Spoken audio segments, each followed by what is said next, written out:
I've got a story from the late 90s that still freaks me out. It's about a terrifying experience my girlfriend had, which we later realized was dangerously close to being a deadly encounter with a serial killer. Back then, my girlfriend was attending night classes at a university in Philadelphia. The city, known for its history and cobblestone streets, was also home to some sinister secrets. One evening, as she was driving to her class, a car came racing up behind her. The driver was erratic, fishtailing on the cobblestone street. Before she knew what was happening, he rammed into the back of her car. She was shaken but managed to keep control of her vehicle. At the next light, the car pulled up beside her. The driver, a large man squeezed into a little Honda, gestured for her to pull over. She described him as intimidating, and something about him set off alarm bells in her head. She ignored him and drove off, but it wasn't done yet. He chased her, hitting her car a second time. This time, it was more aggressive, almost causing her to lose control. Terrified, she managed to make it to the parking lot near her school. The man stopped at the entrance, hesitated for a moment, and then drove off. My girlfriend rushed to tell security what had happened. She called me hysterical, recounting the ordeal. I immediately drove out to the school and followed her home, making sure she was safe. The incident left us both shaken, but at the time, we had no idea how close she had come to a much worse fate. The previous summer, a woman named Amy Willard had been killed by Arthur Bomar using a similar tactic. He had followed her from a bar near one of the local universities, bumped her car, and then abducted her. When Bomar was finally caught, he was driving a Honda Civic he had stolen from another victim, Maria Cabuenos. My girlfriend immediately recognized him from the news as the man who had followed and hit her car that night. It turned out Bomar had a pattern. He targeted young women, often at clubs in Philadelphia and the surrounding areas. He would sometimes steal their IDs, follow them, and then bump into their cars to get them to stop. Another chilling story surfaced around the same time. The daughter of a cop who worked with my dad was targeted by Bomar on I-95. She, too, had a narrow escape by driving to her father's police district with Bomar in pursuit. My girlfriend had been frequenting some of the same clubs as Bomar's other victims. We didn't know if he had specifically targeted her at one of those clubs or if it was just a random encounter. But given his pattern, it was likely she had crossed paths with him before that night. The realization that my girlfriend had narrowly escaped a serial killer was horrifying. It made us rethink our safety in the places we frequented. We had always considered Philadelphia to be a vibrant city with a lively nightlife, but now it felt tainted, overshadowed by the lurking presence of predators like Bomar. The city's streets, once filled with the echoes of history, now seemed to whisper dark secrets. The clubs we used to visit with carefree abandon were now tinged with a sense of danger. We became more cautious, more aware of our surroundings, and less trusting of strangers.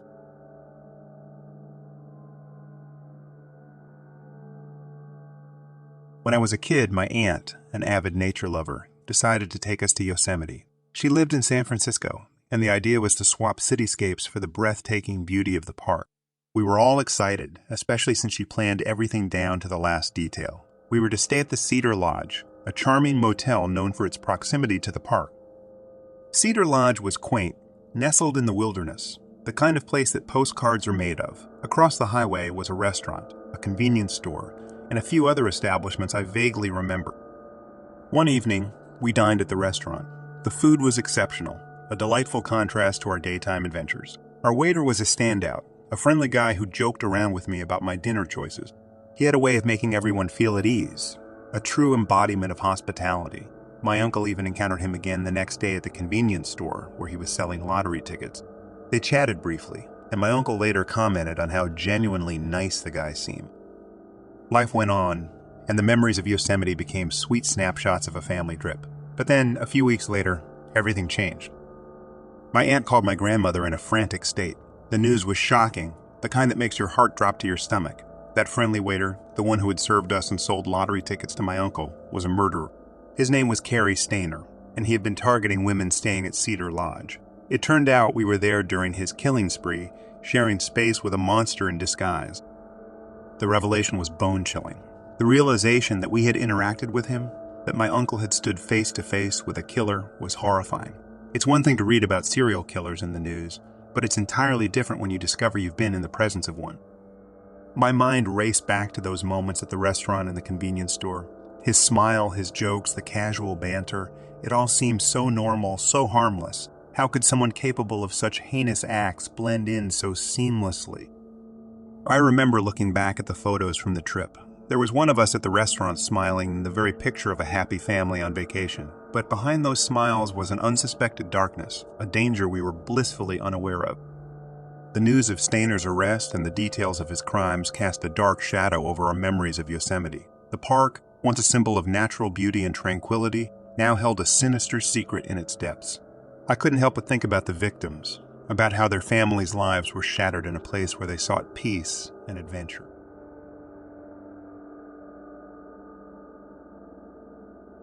I want to share a story from about 5 years ago, when I was living in Chiapas, Mexico. It's a tale that still haunts me, about a man I thought I knew, but who turned out to be someone completely different.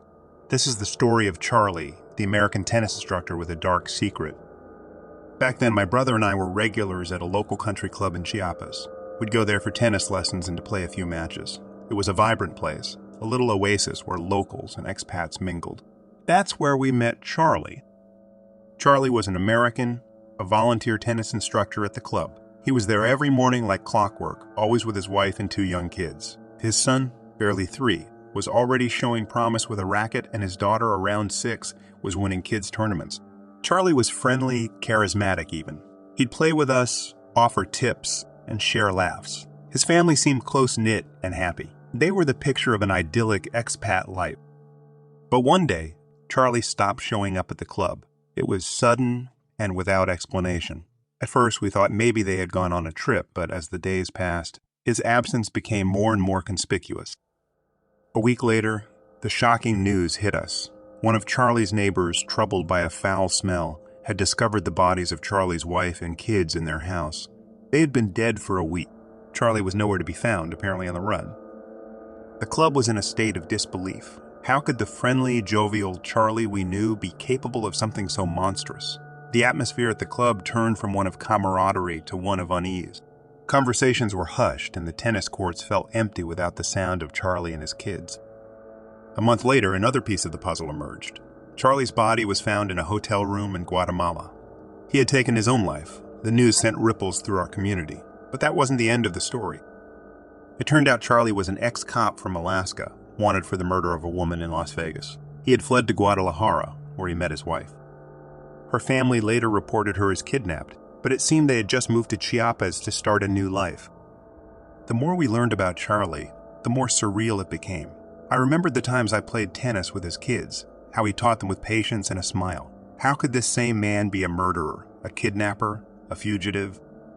I started piecing together the memories, looking for signs I might have missed. But there were none. He was just a regular guy at the club, a good player, a seemingly devoted father and husband. The realization that I had been so close to someone so dangerous, that we all had, was unsettling. It made me question my judgment, made me wonder how well we ever really know anyone. The country club was never the same after that. The tennis courts, once a place of joy and sport, now held a shadow of tragedy. Conversations often drifted to Charlie and his family, to the what-ifs and the whys.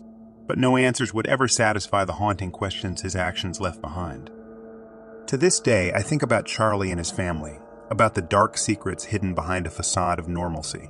It's a chilling reminder that sometimes evil can hide in the most mundane places, wearing the most ordinary faces.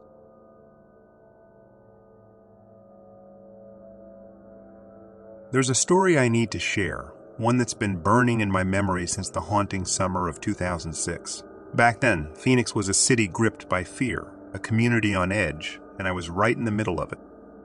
That year, Phoenix wasn't just hot because of the sun. We were living under the shadow of terror. 2 men, known as the serial shooters, were prowling the streets, turning ordinary lives into nightmares. And as if that wasn't enough, a serial rapist was also at large. The city was like a ticking time bomb, every corner potentially hiding a predator. In the midst of this chaos, 2 of my high school friends moved into an apartment complex in an iffy part of town not far from where I lived. It was affordable, close enough to conveniences, but it had its share of creepy characters. They would often mention their creeper neighbors, 2 guys who always seemed to be lurking, watching. Their presence was like a constant, unsettling hum in the background of our get-togethers. We'd often hang out at their place, trying to make the best of the summer. The apartment complex had a pool, and in the scorching heat of Phoenix, it was a welcome escape. but our laughter and splashes in the pool couldn't drown out the anxiety that the evening news brought. Each report of another shooting tightened the knot of fear in our stomachs. The danger came devastatingly close when Robin Blasnek, another friend from high school, became a victim. She was walking to her boyfriend's house when she was shot just a mile from my place. It was a gut punch, a cruel reminder that the terror wasn't just on the TV. It was stalking our streets, hunting in our neighborhoods. The air felt heavier after that. Our gatherings became less frequent, the mood more somber. The vibrant energy of youth was replaced by a suffocating cloak of dread. We were no longer just carefree kids. We were survivors, constantly looking over our shoulders, jumping at every unexpected sound.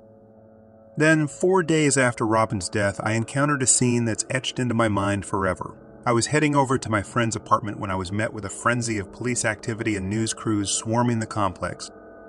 The serial shooters, Dale Hausner and Samuel Dietman, had been living right there, in the same complex as my friends. Those creeper neighbors they'd been unnerved by were the monsters responsible for the city's terror.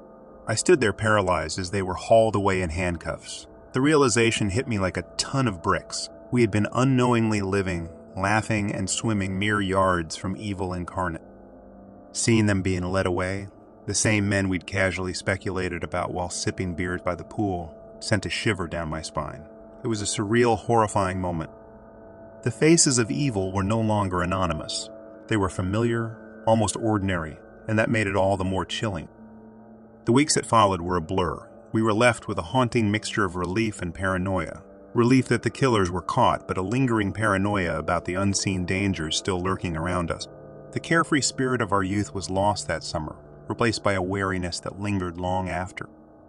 I learned a lot about the world that summer, about the thin veil between normalcy and chaos, about the depth of human cruelty, and about the strength it takes to keep living in the face of fear.